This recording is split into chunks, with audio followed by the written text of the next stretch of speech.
Apparemment, Matheus Fernandes aurait choisi Manchester United comme futur club. Je vous mets à l'écran deux tweets qui en parlent. Donc apparemment, l'accord avec Matheus Fernandes, ça poserait pas de problème. Ce serait plus avec West Ham avec qui il faudrait négocier. Donc on parle d'un prix d'environ 60 millions de livres sterling. Apparemment, le PSG est aussi dessus. Donc ça va être une bataille compliquée avec le PSG, sachant qu'ils ont beaucoup de Portugais dans leur effectif. Heureusement, on en a aussi deux avec Dalot et surtout avec Bruno. Je dis surtout avec Bruno parce que il y a une vidéo sur le YouTube de West Ham où Fernandes répondait à des questions et une des questions était quel est ton joueur préféré, et il a répondu Bruno Fernandes. Donc s'il répond Bruno, c'est qu'il a dû regarder quelques matchs de Manchester et que ça a dû lui plaire. Surtout que la question qui suit, c'est contre quelle équipe tu as préféré marquer, et la réponse est Liverpool. Donc on peut effectivement penser qu'il a une préférence pour Manchester United, on croise les doigts. Donc ça c'était pour Matheus Fernandes. Je referai une vidéo si jamais il s'avère qu'il signe définitivement. Mais j'aimerais aussi parler d'autre chose, notamment du rapport financier du troisième trimestre. Donc le club confirme avoir remboursé 110 millions de livres sterling sur sa ligne de crédit renouvelable, ce qui lui laisse 250 millions de livres sterling disponibles. Donc ça ne veut pas dire qu'on pourra dépenser forcément 250 millions de livres sterling, on pourra peut-être dépenser même un peu plus, mais ce que ça veut dire, c'est qu'on pourra être actif sur le marché et dépenser autant, voire même peut-être plus que les autres années, donc c'est une bonne nouvelle. À noter aussi que le club a 405 millions de livres sterling d'arriérés de transfert. Donc les arriérés de transfert, c'est les restes des transferts qu'on n'a pas fini de payer. Par exemple, quand on va payer, je sais pas, un Onana 60 millions, on va étaler le transfert sur 3-4 ans, payer peut-être 20 millions chaque année. Donc ça veut pas dire qu'on va payer 405 millions cette année, mais ça veut dire qu'on va payer encore peut-être un quart de cette somme cette année. Après, le fait qu'on soit en Ligue des Champions cette année, ça fera qu'on aura un budget transfert supérieur aux autres années. J'ai fait un tableau des derniers mercatos de Manchester United. On peut voir que les ventes augmentent d'année en année. On est passé de 19 millions en 2020 jusqu'à 74 millions en 2025, en passant par plus de 117 millions en 2024. Donc ça, c'est un gros point positif parce que ça faisait des années qu'on n'arrivait pas à vendre. On était un des clubs les plus mauvais vendeurs, à l'inverse de clubs comme Chelsea qui, eux, vendent énormément chaque année. Après, si on regarde les dépenses, on voit que les années où on était en Ligue des Champions, donc c'est-à-dire en 2020, 2021 et 2023, curieusement, c'est les années où on a le moins dépensé. C'est-à-dire qu'on a dépensé 90 millions en 2020, 142 en 2021 et 212 en 2023. Bon, c'est pas mal en 2023. Mais on voit qu'en 2022, en 2024 et en 2025, c'est des années où on n'était pas en Ligue des Champions. On était en Ligue Europa en 22 et en 24, il me semble.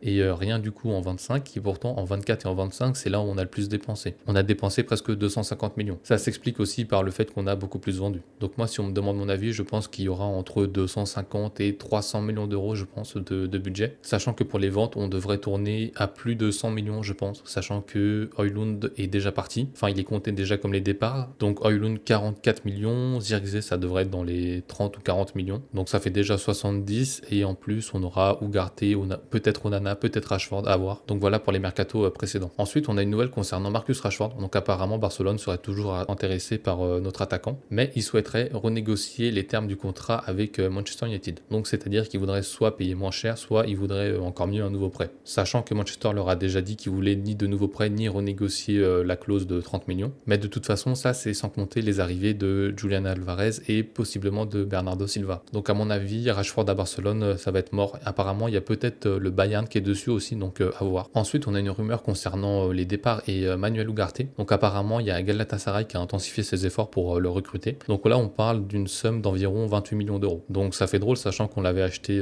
50 millions plus 10 de bonus. J'espère qu'on n'a rien donné en termes de bonus au Paris Saint-Germain, vu les piètres prestations qu'il a faites ces 2 dernières années. Donc là, on parle de Galatasaray, mais apparemment, il y a les 3 gros clubs turcs, donc Beşiktaş et Fenerbahçe aussi, qui seraient sur le coup. Donc c'est bien pour nous, plus il suscite l'intérêt, plus il partira cher. Donc on croise les doigts pour qu'il parte cet été. Ensuite, je parlais du départ de Rasmus Højlund à Naples, et du coup, il va laisser son numéro 9, et du coup, apparemment, il serait attribué à Benjamin Sesko. Donc c'est une bonne nouvelle, sachant qu'on voulait peut-être recruter un deuxième attaquant. Ça montre que Manchester lui fait confiance. Donc c'est bien pour lui, puis on espère qu'il commencera davantage de matchs la saison prochaine pour pourquoi pas taper les 20 buts en Première Ligue. Après, on a le joueur du mois de mai qui a été élu, et j'allais dire comme d'habitude, c'est Bruno, mais en fait, quand je regarde les précédents gagnants des mois précédents, c'est plus diversifié que ce que je pensais. Pour rappel, du coup, on avait Mbeumo en août, on avait Fernandes en septembre, on avait Mbeumo en octobre, on avait Delert en novembre, on avait Aiden Even en décembre, alors ça, je m'en souviens vraiment pas. Ensuite, on avait Patrick Dorgu en janvier, Chesco en février, Bruno en mars, Casemiro en avril et encore Bruno en mai. Ensuite, du coup, on a un tweet qui concerne toujours Manchester United. En fait,